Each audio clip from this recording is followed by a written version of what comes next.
ইউক্রেনের president Volodymyr Zelensky অত্যন্ত সাদাসিধে প্রকৃতির এই রাষ্ট্রপ্রধান এবার মুসলিম সেনাদের সাথে বসে ইফতার করে নতুন করে আলোচনা এলেন।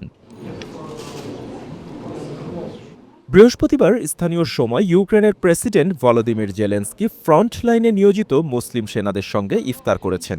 রাজধানীর কিয়েভে দেশটির সামরিক বাহিনীর মুসলিম সদস্যদের এক ইফতার আয়োজনে তিনি যোগ দেন এবং সেনাদের সঙ্গে সাক্ষাৎ করেন।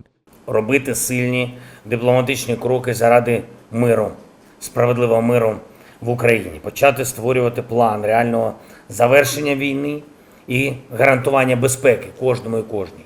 ইফতার অনুষ্ঠানে সংক্ষিপ্ত বক্তব্যে জেলেনস্কি সাম্প্রতিক পরিস্থিতি নিয়ে আলোচনা করেন। পরে তিনি সেনাদের সঙ্গে এক কাতারের মাটিতে বসে ইফতার করেন এবং মোনাজাতে অংশ নেন। বর্তমানে দেশটিতে আনুমানিক ৭ থেকে ২০ লাখ মুসলিম বসবাস করেন, যা ইউক্রেনের মোট জনসংখ্যার প্রায় ০.৯%। মুসলিম সম্প্রদায়ের বেশিরভাগই পূর্বাঞ্চলীয় ক্রিমিয়ায় বসবাস করেন। এই ঘটনা ইউক্রেনে মুসলিম কমিউনিটির প্রতি প্রেসিডেন্টের সহানুভূতির প্রতীক হিসেবে দেখা হচ্ছে, যেখানে তিনি তাদের সাথে সশস্ত্র বাহিনীর একযোগে কার্যক্রমে অংশ নেওয়ার পাশাপাশি জাতীয় ঐক্যের বার্তা দিয়েছেন। বাপ্পি খান, এসএ টিভি ডিজিটাল।